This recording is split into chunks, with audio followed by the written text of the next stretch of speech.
Welcome to KNN. KNN is brought to you by Bob Knakal, Chairman of New York Investment Sales at JLL. Hi, I'm John Hageman, Managing Director at JLL. Welcome to KNN. Today I'm here with Bob Knakal, Chairman of New York Investment Sales at JLL. And today we're going to talk about interest rates and their impact on the investment sales market. Bob, you were on Fox Business News on Stuart Varney's show, and one of the items you talked about specifically were interest rates and their impact on the investment sales market here in New York. Tell us a little bit what's happening currently with rates and what that means for our market. One thing that is an absolute given is that when interest rates go down, it's like rocket fuel for the commercial real estate market. When they go up, it's a little different story. The general perception is that when interest rates rise, it's negative for commercial real estate. And the reason that people believe that is because rates and capitalization rates, which is the return on commercial property investments, are very, very highly correlated over the long terms. So when interest rates rise, capitalization rates rise, and when cap rates go up, that exerts downward pressure on values. But what I've said many times is that it doesn't really matter if rates go up, but why they go up and the reasons behind why rates are going up.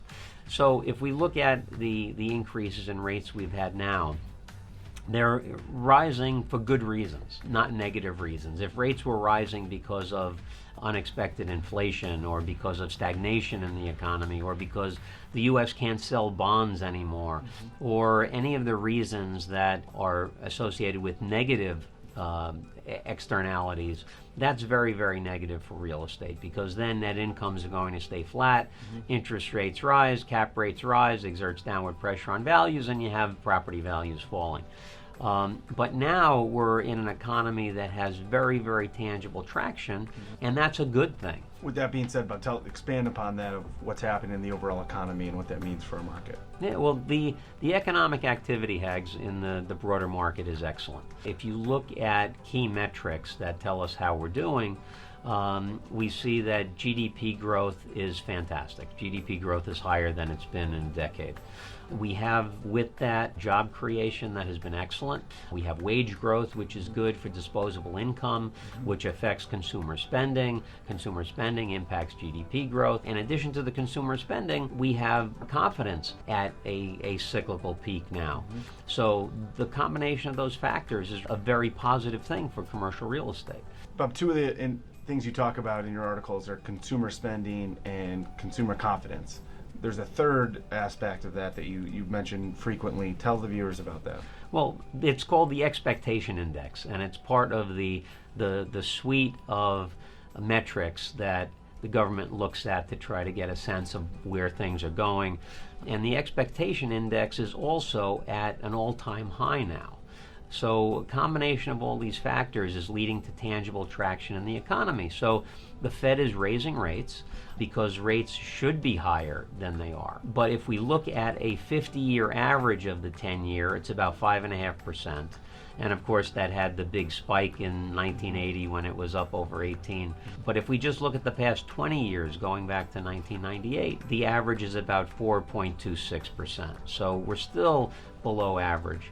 But the problem is we've been jaded by these extraordinarily low rates that we've had for so long. And, interestingly, the 10-year down in 2008 when things were really, really bad, the 10-year was down in the 220 range. It hit 146, I think, in 2012 and down to 136 in 2016.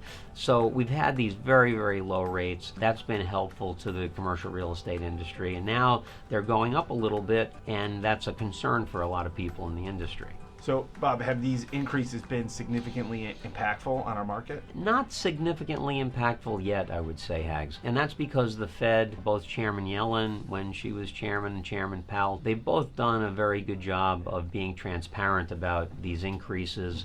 They're already built into the market before they actually occur. And so while we have some pressure on spreads moving forward, there hasn't been a significant and tangible disruption in the marketplace.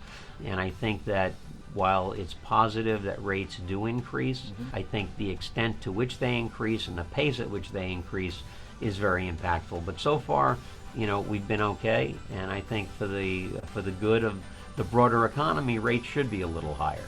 So as long as it doesn't create a big disruption, or we don't have a 50 basis point or a 75 basis point increase at one shot, we should be okay.